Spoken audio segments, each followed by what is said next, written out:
Buenos días amigos, bienvenidos a Ni con Dios ni con el Diablo. El día de hoy nos va a acompañar durante todo el programa. Prometí ayer, después del incidente entre Pancho Descanseco y Carlos Torres Caro, no invitar nunca más a dos candidatos a que debatan, uno por uno. Y Marta, hay muchos temas para conversar, es casi obvio, no hay mucha necesidad de presentación, pero de todas maneras para el público joven, es abogada, política de larga trayectoria, polémica, se caracteriza por no tener pelos en la lengua y decir lo que piensa así, sin anestesia. Eso le vale muchas simpatías también, digamos, hay gente que ama odiarla y hay gente que la ama, sin medias tintas. Bienvenida Marta, candidata, todavía dice, vamos a esperar que se termine la formalización, hay un trámite pendiente en el jurado que está resuelto mañana pasado, pero de todas maneras candidata con el número 1 por Fuerza Popular. Así es. ¿Por cuál otro podría K1, ser? K1. Gracias, Uri. Gracias. Buen día. Bienvenida. Mi saludo a los oyentes de tu programa. Gracias. Bueno, Marta, hay muchas cosas en las que coincidimos, pero quiero empezar con las discrepancias. Está en bien. Realidad. Son opiniones personales, pero y quería un comentario tuyo. Quizá el preámbulo sea un poco largo, pero luego tienes todo el tiempo que quieras para hablar. A lo largo de los meses en este programa yo siempre he dicho que una cosa que me llamaba mucho la atención, primero de Keiko Fujimori, dos cosas. Primero, que no supo, pienso, asimilar la derrota electoral por las causas que fueran. Un poco lo mismo lo he comparado con Hillary Clinton y Trump en Estados Unidos, ¿no? Hasta ahora Hillary sigue rumiando y diciendo que le robaron la elección. Ya han pasado, ya vienen las próximas elecciones y sigue rumiando eso. Entonces me parece que Keiko no supo dar vuelta a la página, por un lado. Tengo versiones de varias fuentes, de que PPK trató en varias ocasiones de tender puentes y Keiko no quiere. Eso por un lado.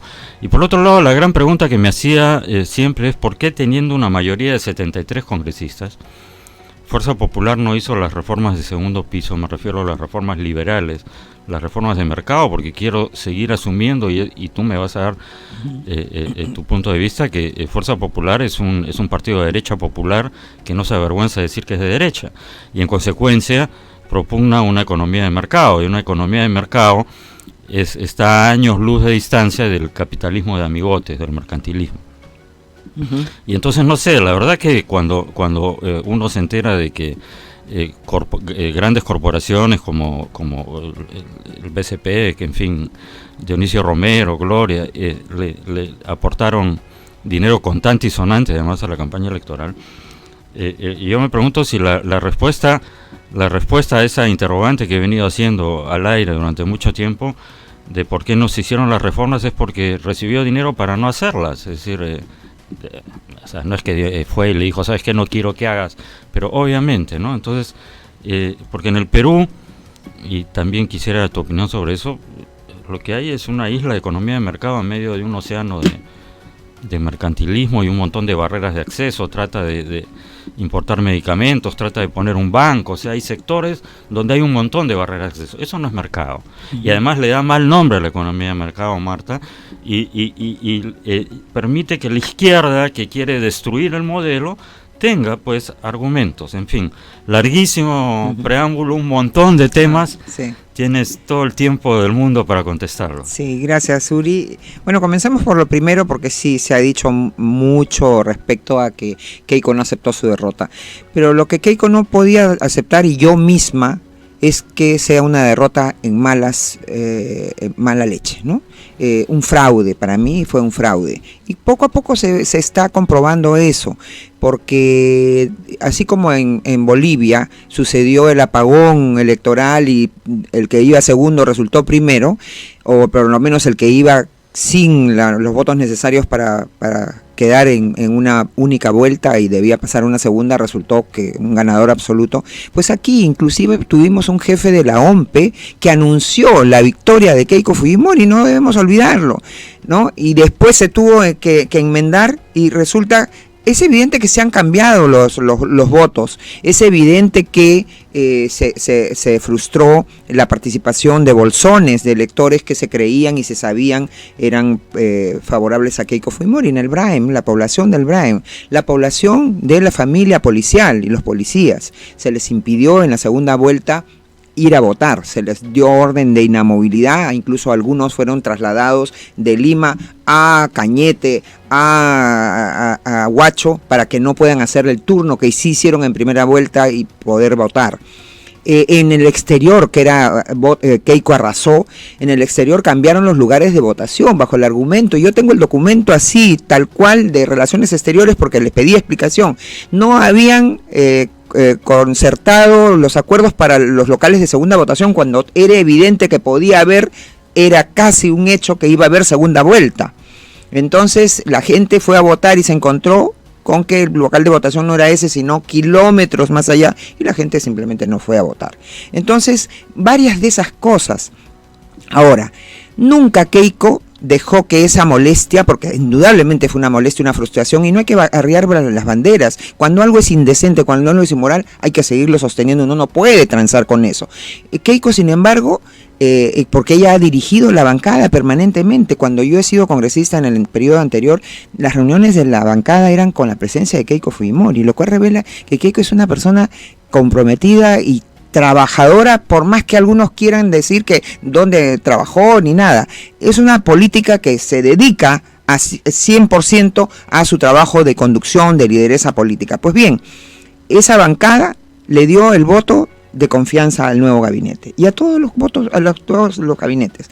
Le delegó facultades legislativas con las que Kuczynski pudo aprobar más de 100 decretos legislativos, que además hay que hacer la precisión, Uri. Los decretos legislativos, así como los decretos de urgencia, si bien están sujetos a revisión por el Congreso, surten efectos desde que son promulgados. No es una ley sujeta a ratificación, ¿no? Entonces, muchos de esos decretos legislativos han seguido en vigencia y muchos han quedado confirmados y solo un 10% fue objeto de reforma o fue objeto de incluso algunos de nulidad, porque lo eran, se habían excedido las facultades. Después aprobó las leyes de presupuesto permanentemente con una responsabilidad y un equilibrio que fue objeto de la bancada de felicitación de los ministros, no solamente del ministro Zavala, del ministro Torne, sino ahorita del ministro Oliva, el ministro de este régimen, del gobierno del tramo del gobierno del señor Vizcarra. Se le dio todos los viajes que el señor Kuczynski y que el señor Vizcarra deseaban hacer. Se les dio, por ejemplo, la comisión de bicentenario del Congreso de la República, siendo mayoría absoluta el señor Cheput de PPK, presidía eso. ¿Cuántos de los congresistas nuestros hubieran querido presidir esa comisión de lustre del Bicentenario de la República? A la señora Arauz, recordarás, Uri, que en ese mismo año, el primer año, hubo la gran reunión de anticlima en la COP, ¿no? Y se le dio a la señora Arauz, vicepresidenta, la autoridad para presidir ese proyecto, e inclusive por encima del ministro de Relaciones Exteriores, ¿no? Porque nos pidieron que así sea, porque la señora Arauz presionaba para que ella, como vicepresidenta, sea la presidenta de ese proyecto y de esa actividad. Todo eso se le dio. Entonces, sin embargo, muy pronto el señor Aguiar, porque yo creo que la materia gris en esos temas de propaganda y de posicionamiento de etiquetas, muy tempranamente, ya desde la segunda vuelta, comenzaron a hablar del Congreso obstruccionista. Maxi Aguiar, Maximiliano Aguiar, el asesor del presidente Vizcarra. Y así es, asesor desde la campaña. Y el asesor en el momento que han recibido dinero del señor Romero, de Odebrecht y tanta cosa, ¿no? Y entonces, que es ahora el asesor principal. Recién han sincerado, una vez que no ha habido congreso, recién han sincerado la contratación. Pero este señor va y viene del Perú, gana 15.600 soles, pero es evidente que no le alcanza ni siquiera para pagarse los viajes ni los hoteles de lujo en los que se aloja. Entonces, acá hay una cosa bien extraña. Entonces, le colgaron la etiqueta de obstruccionista al Congreso injustamente. Y claro, muchos de los congresistas, porque la reelección, la tasa de reelección, digamos a otro tema también, Uri, la tasa de reelección es muy pequeña. La mayoría de los 130 congresistas han sido nuevos. Y cuando han habido problemas de imagen, de conducta, siempre se han referido a congresistas, salvo el caso del señor Lescano, ¿no? Que sí es es casi un decano en el Congreso y tuvo el tremendo problema de acoso, ¿no? Pero la mayoría de los otros casos son de congresistas nuevos. Entonces tomó un tiempo en que se ajusten, y siempre amenazados que los vamos a disolver. El mismo señor Kuczynski, antes de asumir el cargo, no dijo en una entrevista que iban a tratar de jalarse a los congresistas y iban a apelar a los intereses personales de los congresistas. Una actitud poco ética. Entonces el fujimorismo ha sido ciertamente víctima y ciertamente le ha faltado pues mucho mayor solidez, ¿no? De poder custodiar esta inmensa mayoría que tenía. Pero que haya obstruido este gobierno, para nada. Ya no hay congreso desde hace 2 meses, Uri. ¿Y qué ha logrado, qué ha avanzado el señor Vizcarra? Nada. Lo único que ha avanzado es endeudarnos más, porque ya tenemos una emisión nueva de 10.000 millones de soles. Dice que para pagar deuda en dólares y qué sé yo. Lo cierto es que tenemos más deuda. Y claro, ¿cómo no van a colocar bonos si los intereses que pagan son enormes? Ya quisiéramos tú y yo tener dinero para comprar esos bonos, ¿no? Pero no lo tenemos, por lo menos yo no lo tengo. Yo tampoco, ¿no? Y entonces, pero es una ganga. Entonces, ¿cómo no se van a pelear por ahora? Reformas se podían haber hecho ciertamente. Por ejemplo, algo que yo siempre les reclamo a mis colegas, pero al final fue que nos equivocamos también en confiar en el señor Salaverry, que al final actuó peor que cualquier opositor. Y por ejemplo, se detuvo el aprobar una norma que ya estaba aprobada en la Comisión de Constitución, que es de prohibir el voto electrónico. El voto electrónico que han anunciado que lo van a poner en muchos distritos aquí, y que lo pusieron en el 2016 nada menos que en la selva central, Uri, donde la mayoría de la gente es gente humilde, gente que yo misma soy de otra generación y me cuesta muchísimo adaptarme al manejo de la nueva tecnología. La selva es uno de los lugares donde todavía no se ha difundido la tecnología. Pero exacto. Vamos a hablar de eso, Mar, pero sí. Ya estás dejando entonces, ¿qué pasa? A ver, estás haciendo un mea culpa, por lo menos. No, ciertamente, pero es que en el contexto de una campaña enorme, donde toda la prensa ha sido copada y es pagada con dinero de los peruanos y se compra la línea de televisión. Así es, por supuesto. Yo misma escribo, me ha dado Expreso la posibilidad de escribir hace varios años una columna los días martes, y sí, Expreso se ha batido, por ejemplo, y hay otros medios también, pero la gran mayoría, sobre todo los que... Y ahora vemos la censura de la otra gran fuerza de los medios de comunicación, que es la estatal, la televisión y la radio nacional, que llegan a todos los lugares, como no llega ninguna cadena privada. Sí, bueno, probablemente hoy, de eso, si nos alcanza el tiempo, también hablaremos. Petrosio hoy probablemente ya fue, como dicen los adolescentes. Sí. Ya, pero el último tema, entonces, el de los aportes a la campaña. ¿Ha habido un quid pro quo ahí? O sea, te doy para que no hagas. No. En primer lugar hay que quedar claro que, siempre se pudieron haber hecho las cosas mejor, ¿no? Yo creo que, además, el dinero que entró en la campaña del 2011, todo está declarado en el sentido de que está... cubierto. Se ha declarado más de 16 millones de soles, ¿no? Cuando hay otros partidos que no han declarado nada y no pasa nada. Hay 3 partidos de los 11 que participaron en la elección de 2011, Uri, que nunca declararon nada. Y con ellos no pasa nada, ni los miran, pues, ¿no? Pero como tú declaras, y claro, puede haber no habido transparencia y ha habido un juego en el sentido que ya, tú me donaste y te acercaste a mí, porque está aprobado, el señor Romero lo ha dicho, a nosotros no nos buscó nadie. Nosotros nos acercamos por lo que significa esto que mencionabas, ¿no? Supuestamente la derecha. A mí no me gustan las etiquetas. Yo sí creo en el libre mercado y creo en valores que respetan al individuo y sus derechos fundamentales, como el derecho a la vida, el derecho a la libertad de conciencia, el derecho a instituciones, a formar instituciones naturales como son la familia y el matrimonio. Pero no me gusta etiquetarme como de derecha, ¿no?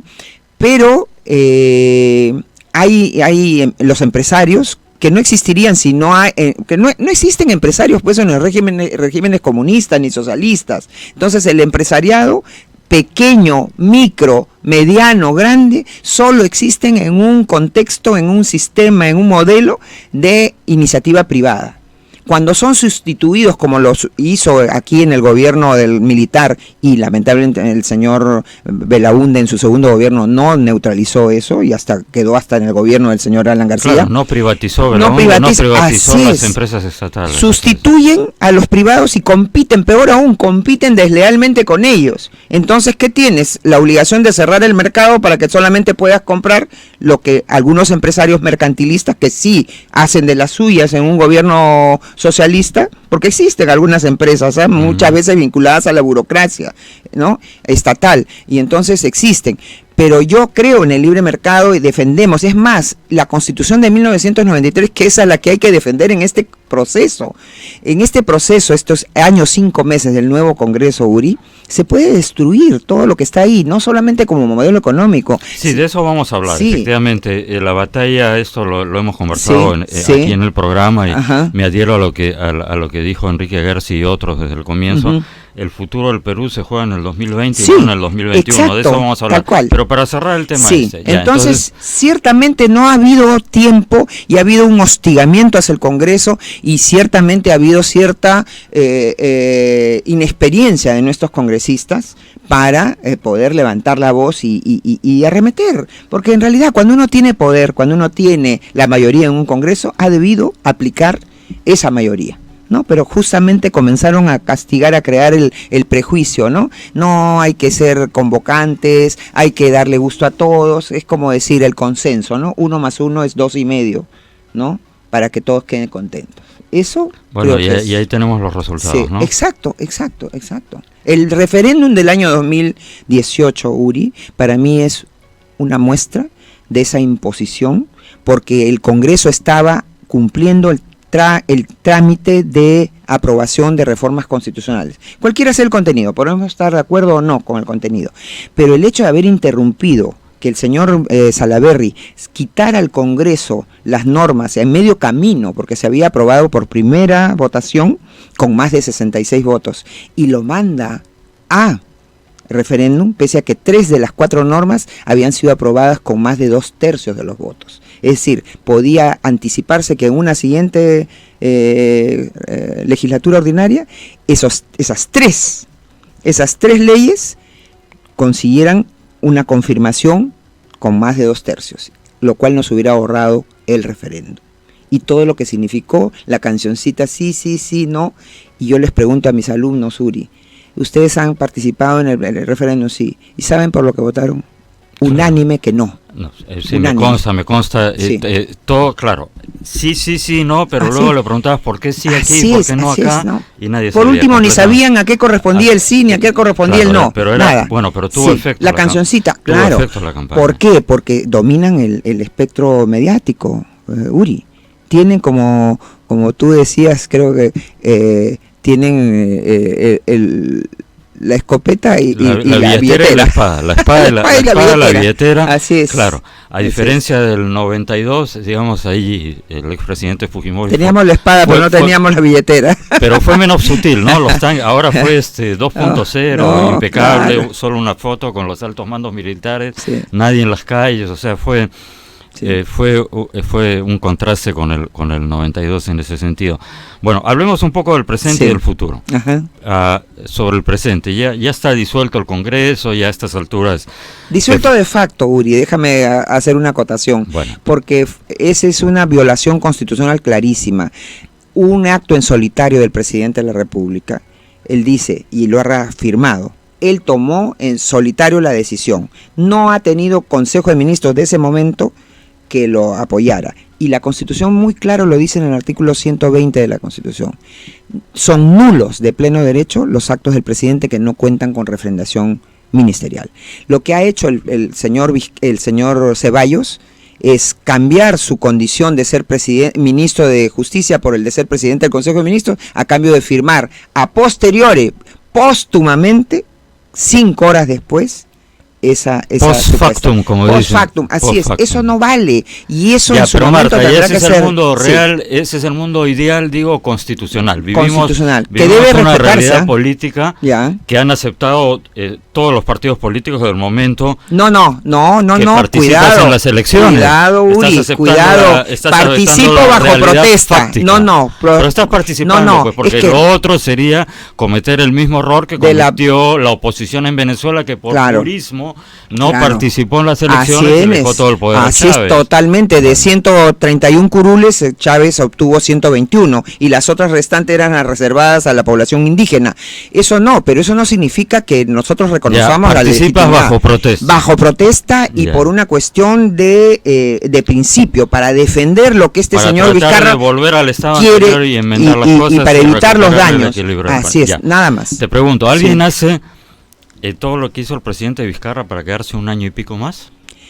Sí, pues bueno, para mí, por ejemplo, siempre lo dije, Uri, yo no soy vidente ni nada, simplemente trato de entender mejor las cosas, pero esa propuesta de adelanto de elecciones, que como bien se ha dicho, así como propone adelanto, podía proponer extensión, ¿no? O postergación de las elecciones, ¿no? Eso era una trampa, un caballo de Troya, porque el señor, con la experiencia que parece que le gustó del referéndum sí, no, lo que iba a hacer ahora, y quería necesariamente referéndum, quería que necesariamente eso vaya a referéndum, no quería que el Congreso agotara y reformara solo, ¿no? Sí, porque podía haberse hecho, el año 2000 se hizo a pedido del presidente Fujimori y lo aceptó la bancada, acortar el mandato del presidente y el mandato del Congreso. Claro, acá, nos vamos todos, pero al final es, fueron unos y otros se quedó, acá al final el señor esto es lo que quería decir, supuestamente nos vamos todos, pero vamos a consultar al pueblo en dos preguntas. ¿Quieren que yo me vaya? Él apelaba que le iban a decir no.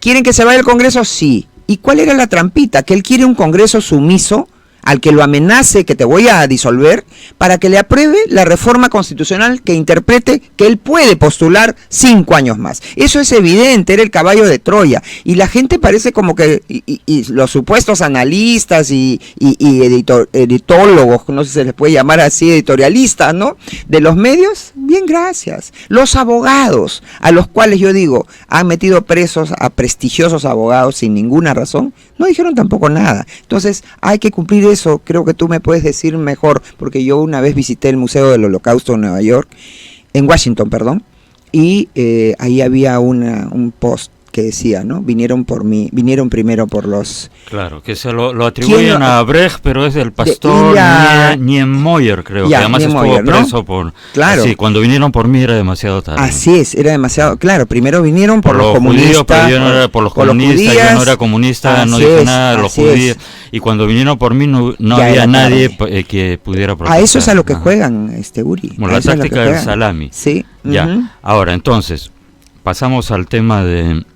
en este Congreso se juega el futuro del Perú, ¿no es cierto? Sí, totalmente. Si la izquierda en sus diversas variantes obtiene una mayoría post factum, no es que van a ir en alianza, pero una vez que llegan se unen. Así es.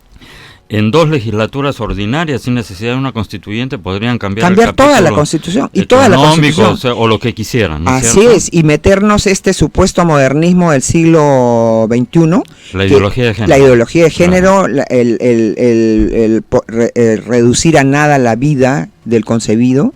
Estamos, yo digo, como en una cruzada. No me gusta tampoco ese nombre de cruzada, porque conozco tantas injusticias y corrupciones que han habido, ¿no? Pero es más o menos una situación así. Una batalla por las ideas. Así es, y por los principios y por los valores, ¿no? Por eso yo siempre digo, la Constitución no es solamente capítulo económico. La Constitución son derechos fundamentales de la persona, rol de un Estado que debe promover, no es que debe ejecutar la inversión, el empleo y la seguridad, promover, ¿no? Y que debe proteger, eso sí, la vida y la dignidad de la persona desde la concepción. Entonces estos modernismos, este terrorismo ideológico y pseudo feminista, como dice alguien, es más bien un embrismo, ¿no? Que está produciéndose en Argentina, en Chile. Los valores, ya ni siquiera el pudor natural de una persona valen. O sea, vemos imágenes de colectivos utilizando bastante grotescas, así es, ¿no? Y entonces eso no queremos en el Perú. El Perú es un pueblo creyente de las distintas denominaciones y fees que hay. Es un pueblo de valores. Y entonces eso no se puede perder y el pueblo tiene que entender que acá están en juego esos valores, la identidad del nacional del peruano, ¿no? Entonces yo creo que hay toda una agenda global para desnacionalizar. Totalmente. Y no es casualidad, o sea, lo que tú dices lo estamos viendo en Chile, en Perú, en Argentina, en Europa, ni hablar, en Estados Unidos, Unidos mismo, ¿no?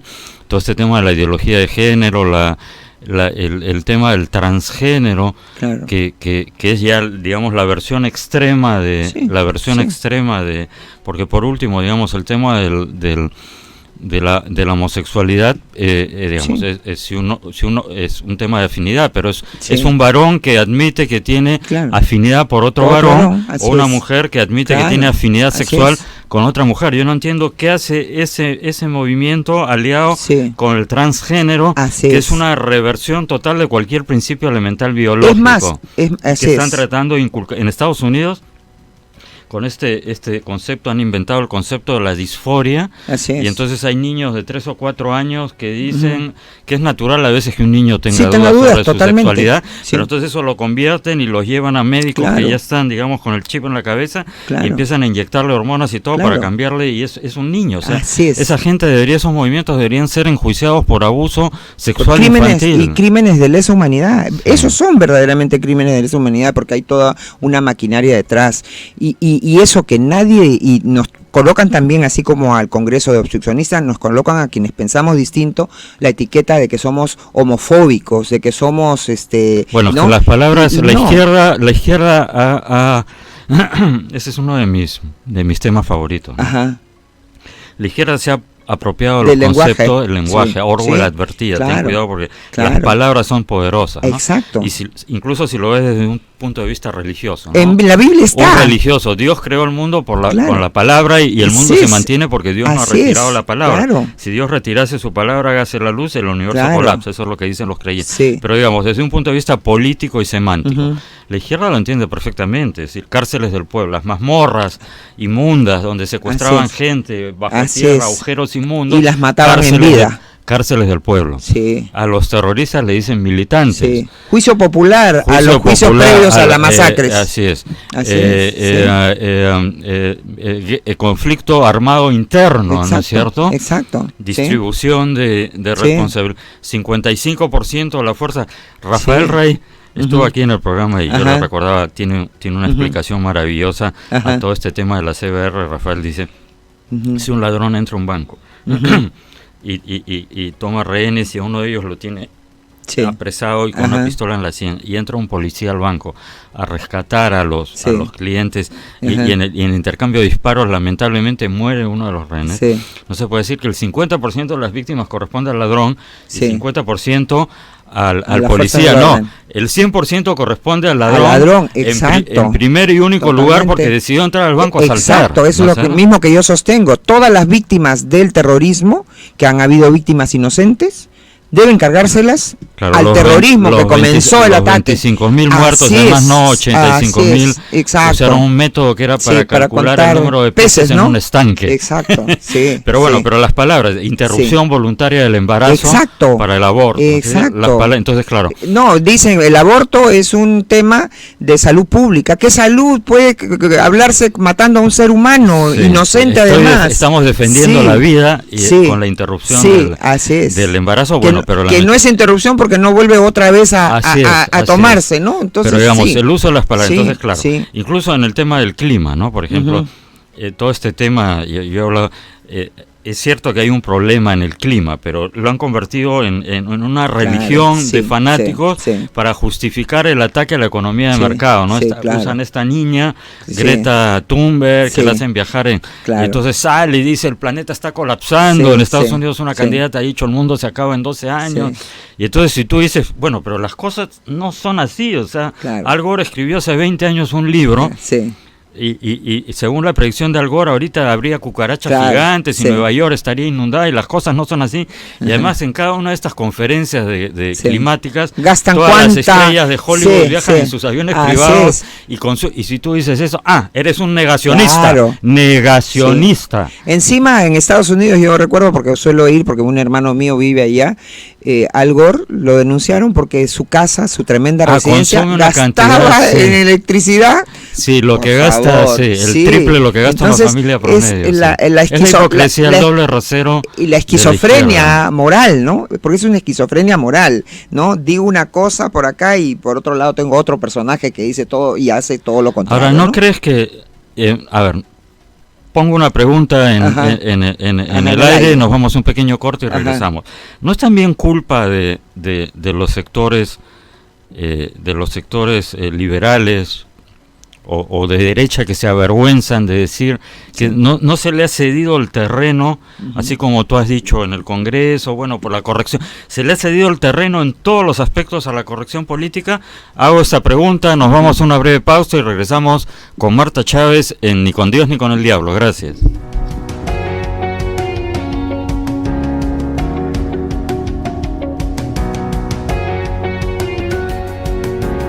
Amigos, regresamos en el segundo bloque de Ni con Dios ni con el Diablo.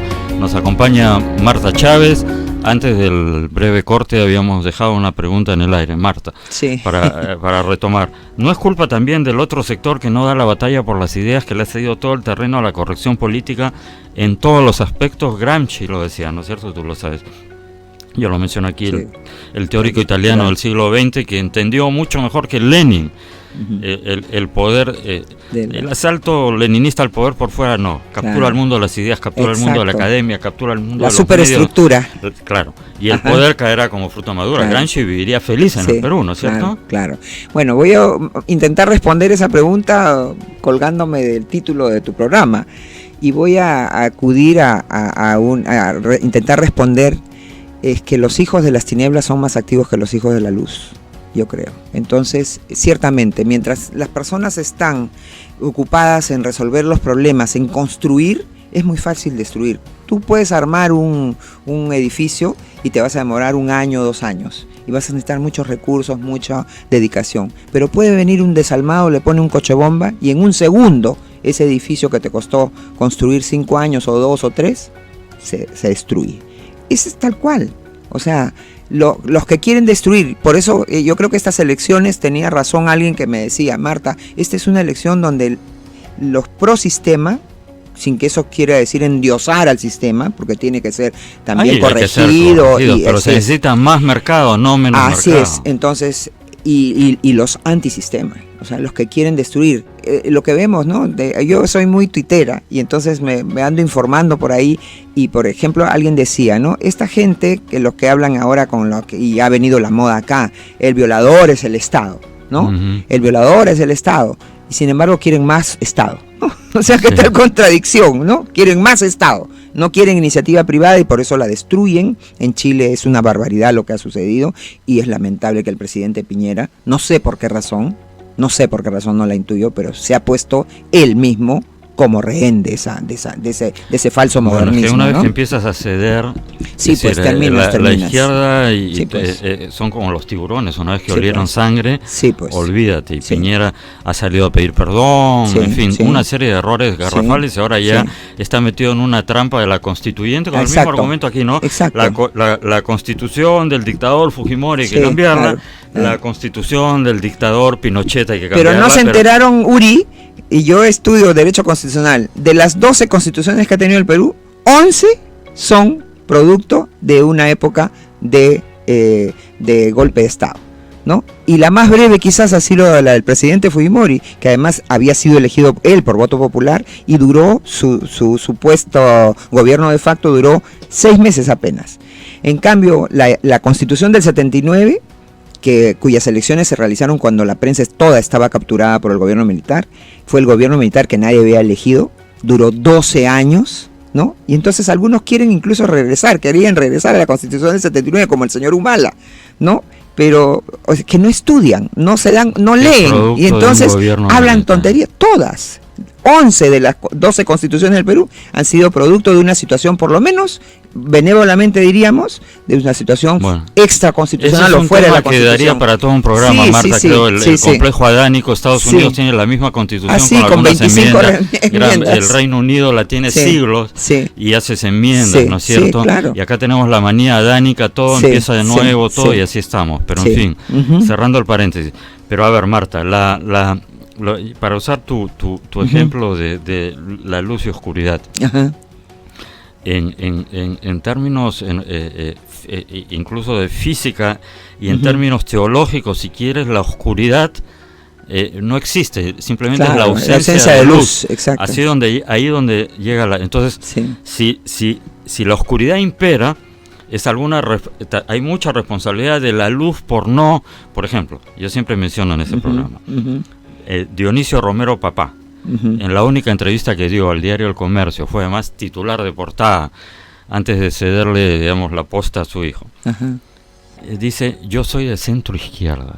Entonces yo cuando leí eso dije, estamos fritos, es decir, la izquierda, lamentablemente hay que decirlo, los gramscianos han logrado imponer la corrección política porque imponen su narrativa. Entonces nadie se detiene a pensar. Yo trato de decir esto y algunos me han etiquetado de cavernario por decirlo, pero bueno.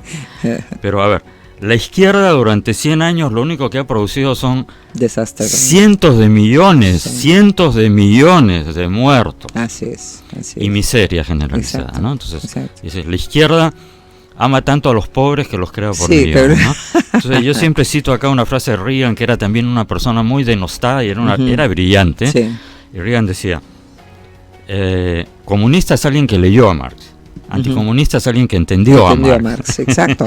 Entonces, entonces logran imponer el relato. Entonces, en ese relato la izquierda es la que tiene el monopolio y el patrimonio de la solidaridad, de todas las cosas buenas de este mundo, y la derecha son todos unos vampiros con colmillos que chupan la sangre de los pobres proletarios, unos desalmados, y han logrado imponer esa narrativa a tal punto que el capitán de empresa más emblemática de este país le da vergüenza decir, yo soy capitalista, yo soy de derecha. El mercado en los 100 años nos ha hecho pegar un salto que la humanidad nos dio 1500 años, los hemos dado en 100 años. Es que ese es el problema de las etiquetas, pues por eso yo siempre he peleado desde muy joven, Uri, por más que usar etiquetas, por explicar qué significa uno, por uno explicarse, ¿no? Yo siempre me resisto a decir, ¿qué es Marta Chávez? Marta Chávez es de derecha, es de izquierda, es de centro. No, yo soy una persona que creo en esto.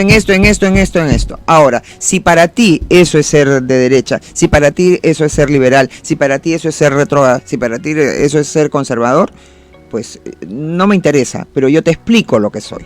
Entonces creo que en eso fallamos, por abreviar. Es como cuando los chicos quieren en las clases PowerPoint, ¿no? Para que le pongas un titulito. No, a mí me interesa saber qué significa eso. Yo no quiero que tú repitas como loro principio de supremacía constitucional, principio de jerarquía de normas. ¿Qué significa eso? Claro, entiéndelo, no repitas como, bueno, la educación memorística. Así es una plaga. Es simplista. Entonces es el simplismo. Yo no dudo que el señor Romero Papá fue un simplista, creyendo que la izquierda es la propietaria de la lucha por los derechos de las personas, por la justicia social. A la corrección política para que no te... pasas por la horca caudina para que no te hagan el cargamontón, porque son expertos en hacerte el cargamontón y algunos no aguantan. Tú eres una excepción, pero hay una frase famosa en el debate entre Bush padre y Dukakis, que era el candidato demócrata, en el último debate televisado.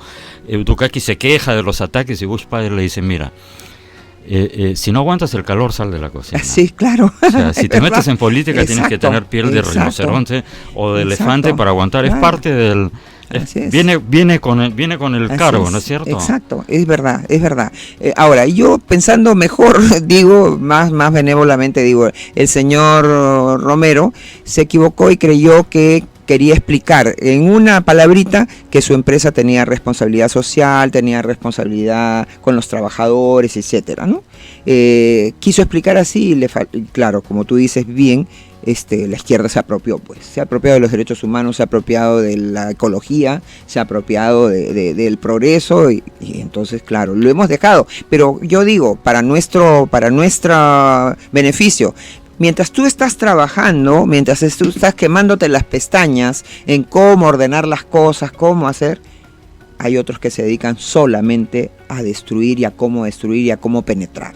Entonces es también una cuestión de división de tareas, quizás, claro, ¿no? División del trabajo. Ahora hay reacciones, ¿no? Con mis hijos no te metas, por ejemplo, sí, es claro. Y por supuesto les han cargado San Benitos, sí, y los han demonizado, satanizado, claro, pero es una reacción ante más que intento, ¿no? Porque ya lo han metido en la currícula, sí, ¿no es claro, cierto? Claro. Todo este tema de la ideología de género que lo disfrazan con el tema del respeto. Por supuesto que hay que respetar a las otras personas, por supuesto que no hay que denigrar ni colocar apodo, pero eso no tiene nada que ver con decirle a los niños, mira, si tú eres varón y te sientes mujer, está normal, o el sexo anal, o sea, hablar de esas cosas a niños de 3 o 4 años es criminal. Yo en la CADE me encontré con una señorita que es la que propicia y de una charla inclusive sobre el género, ¿no? Enfoque de género. Yo le digo, ¿por qué género?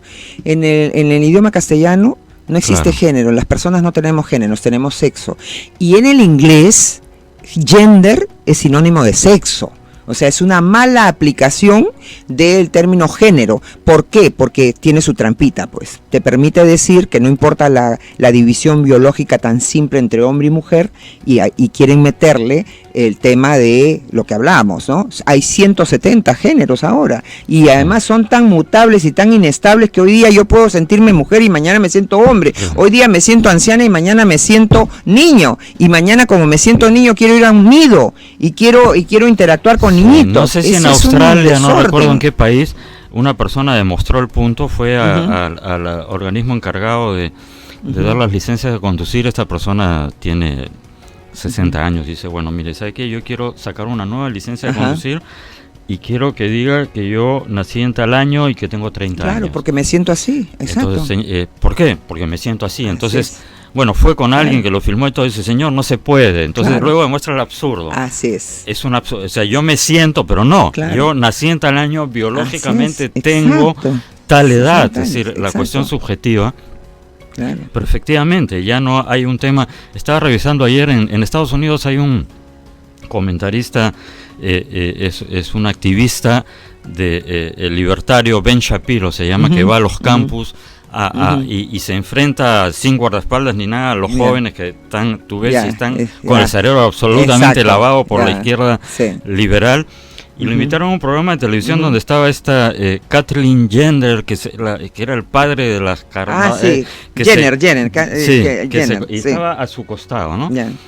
Y entonces lo trataba de como varón, ¿no? Entonces todos los demás oye, le está faltando el respeto. Dice, mira, si le hacemos un análisis ahora de ADN y todo va a arrojar que es hombre, al margen de lo que él se sienta. Entonces la reacción de esta persona fue agarrarle, decirle, si sigues hablando así vas a regresar a tu casa en ambulancia. Es decir, tuvo una reacción varonilísima, ¿me entiendes?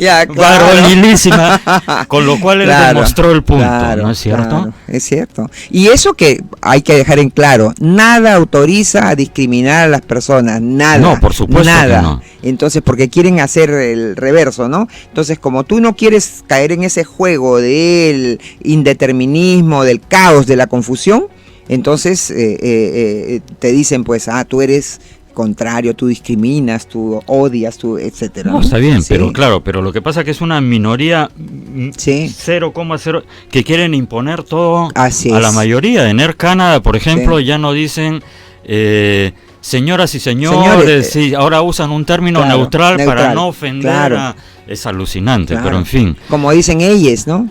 Claro, ellas, para no ellas y ellos. Todes con el arroz, pero bueno, pero todo eso como propósito último, volviendo a Gramsci y al marxismo, tiene como propósito destruir a la familia, destruir la célula, destruir en realidad la cultura occidental judeo-cristiana, eso apunta. Exacto, totalmente. Yo he escrito los bárbaros a la puerta de Roma, ¿no? Tienes una arremetida. Por fuera está el Islam radical, casi diría el Islam, porque en realidad es radical, que quiere la destrucción física. Y luego tienes todos estos gramscianos que están infiltrados dentro de Occidente, que quieren la destrucción espiritual Exacto. Y son aliados, y resultan aliados. Y resultan aliados. Y además estos progresistas son aliados de aquellos que tienen a la mujer ya no como segunda categoría, como tercera categoría, como poco menos que un objeto. Un objeto tiene más valor que una mujer en muchos países de la cultura machista musulmana, ¿no? Es como aquí, Uri. El señor Kuczynski tuvo como aliado a la extrema izquierda, a la señora Mendoza, ¿no? Y el señor Vizcarra está apuntando a ellos. Bueno, tiene a la izquierda de aliada y tiene a las guaripolaras en la inmortal frase de Beto Ortiz de aliada. Así es. Para ir cerrando la entrevista, Marta, ¿qué propuestas tú como Marta Chávez estás llevando al Congreso? Esa es una pregunta, y luego la otra es, como agrupación, ¿cuál es la agenda de Fuerza Popular? ¿Qué es lo que quieren defender? Bueno, como agrupación, y lo he dicho en la CADE, porque nos invitaron a 4 políticos a hacer la propuesta que nosotros teníamos sobre la economía de mercado, la institucionalidad y el bienestar para todas las personas, y lo que señalé era, entiendo eso referido a la participación de Fuerza Popular en este proceso electoral extraordinario, y es fundamentalmente la defensa del marco constitucional y lo que ella contiene, no solamente en el tema económico, sino en el tema de valores a los que nos hemos referido, ¿no? En un año 5 meses se puede destruir todo, ¿no? Se puede destruir hasta el propio Congreso, porque nada nos asegura que el señor Vizcarra en el primero, segundo, tercero, quinto, 10º mes diga hay una denegación fáctica de algo y también lo vuelva a disolver. Así es. Entonces, en tanto, además, yo señalé, ojalá que el Tribunal Constitucional se ponga las pilas y antes de que se lleve a cabo la elección del 26 de enero del año próximo, decida que eso es inconstitucional. Apostamos un chifa, tengo varios chifas apostados, ahí creo que te voy a ganar. Es verdad, yo quisiera perder, acepto la apuesta, porque no importa que pierda, pero quiero seguir defendiendo mi esperanza de que el Tribunal Constitucional pueda impedir este tremendo precedente tan nefasto, ¿no? Que significaría admitir que un presidente pueda, inclusive tiñéndose de pseudo constitucionalidad, porque como dices, les ha faltado pues claridad, ¿no? El año 92, que era otro contexto en el que vivía el Perú estaba en la ruina, ¿no? Y lo han dicho todos los analistas económicos, el presidente tomó una medida temporal, ¿no? Un presidente además elegido por voto popular tomó una medida temporal y que se solucionó en unos meses, ¿no? Y nos dejó una constitución bajo cuyo paraguas el Perú ha crecido como en ningún momento de su historia, y pasando varios gobiernos y pasando todos los errores y las crisis internas y crisis internacionales. Pues bien, hay que defender ese modelo constitucional, reitero que no es solamente económico. Que todos los gobiernos han seguido, además, ¿no? Así es, Toledo en su momento decía, yo quiero que me elijan presidente para ser el segundo piso del fujimorismo. Exacto, Alan García vino con la idea de otra constituyente, o nueva constitución, volver a la del 79, el mismo Humala, ¿no? Y entonces ese orden constitucional tiene que custodiarse. No va a haber tiempo, creo, para hacer mejores normas, pero sí hay que controlar y dejar sin efecto. Ya tenemos, por lo menos, habían ingresado al Congreso hasta el viernes, hasta ayer, 18 decretos de urgencia, varios de los cuales, y ahora se anuncia en la portada de Expreso, sale un decreto de urgencia sobre un tema institucional de la Procuraduría General de la República. Sí, para ¿no? concentrar el eso poder, es nulo. A los procuradores. Eso es nulo, porque la Constitución, en el artículo 118, creo que es el numeral 19, dice que los decretos de urgencia solo pueden referirse a medidas extraordinarias, urgentes, en temas económicos y financieros, ni siquiera temas tributarios, porque el capítulo de la Constitución distingue tema tributario, tema presupuestal, tema económico en general.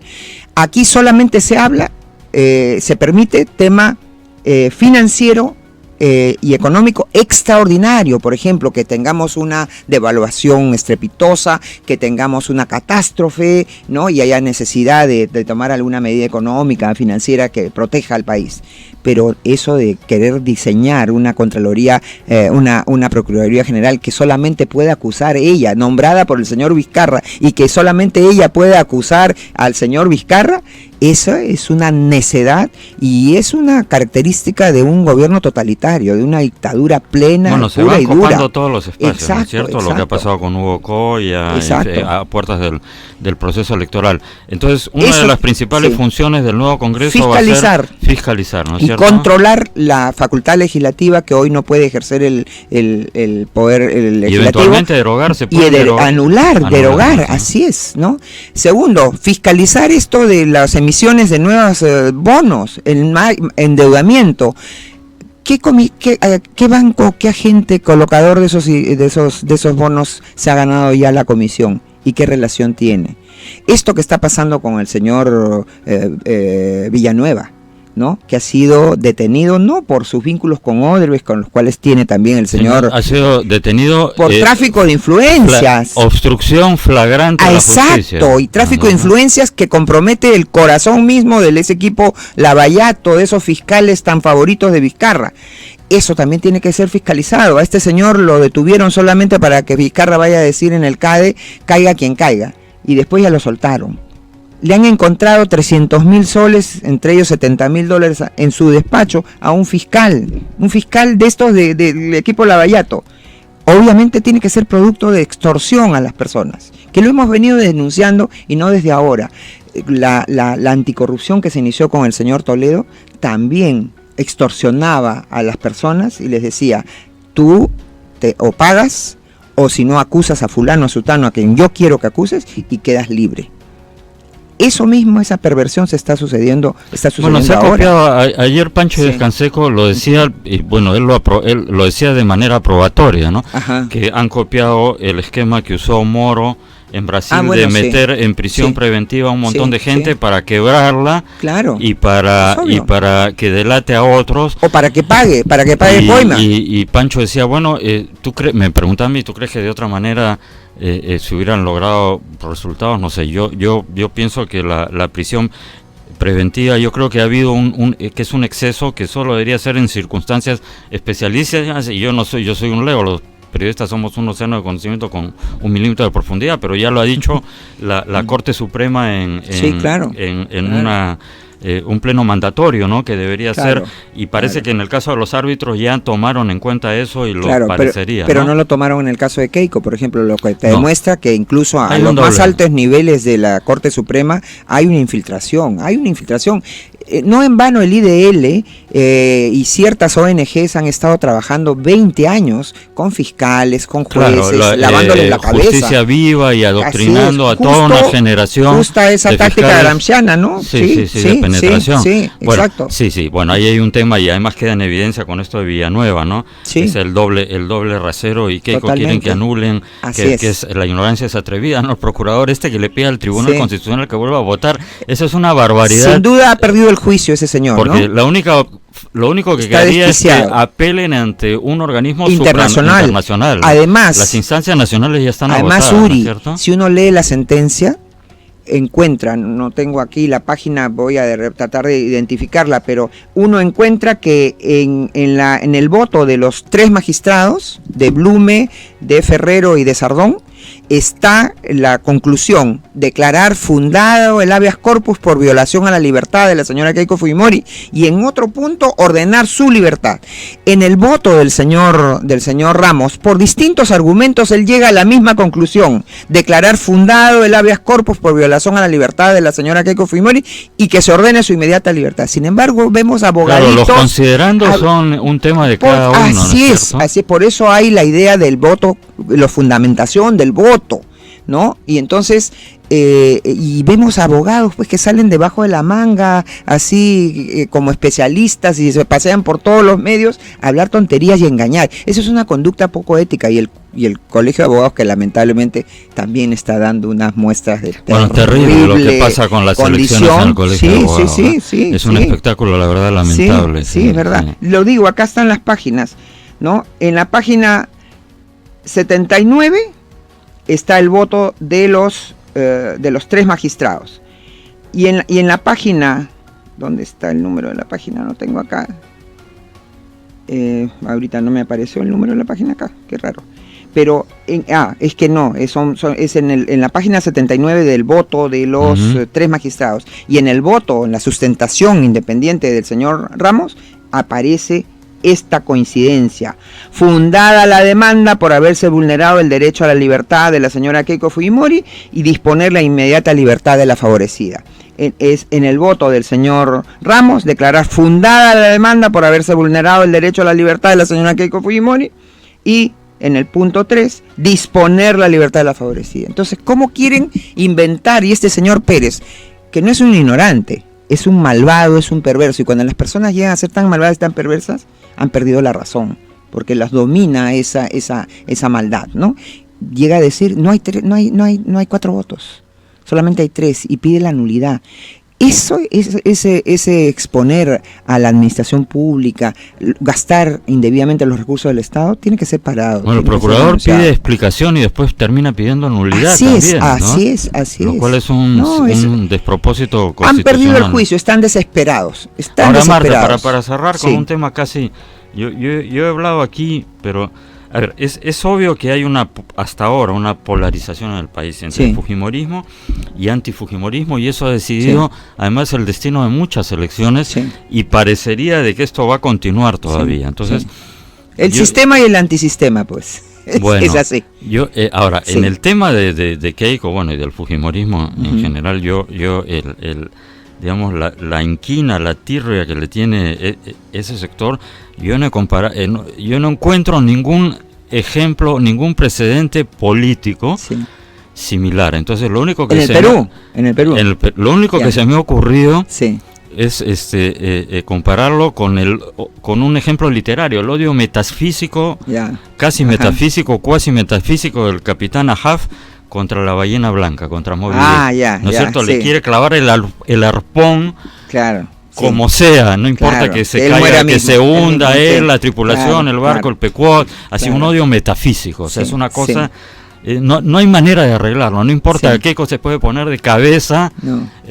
Lo intentó, además, que fue para mí un error cuando se fue a Harvard con Levinsky, que fue mal interpretada, además, porque pero quiso le hizo un guiño. Mira, dejó de lado a los dirigentes históricos, te dejó de lado a ti, Marta, por una estrategia, le funcionó mal. Es como desembarcar, yo siempre lo comparé, desembarcar en Normandía, en lugar de desembarcar con un sargento que tiene 10.000 cicatrices de batalla, te llevas a los novatos de la escuela militar. Pero en todo y caso, desembarcas en Normandía. En todo caso, Uri, son decisiones de táctica, ¿no? Pero no son cuestiones de poner en tela de juicio los principios.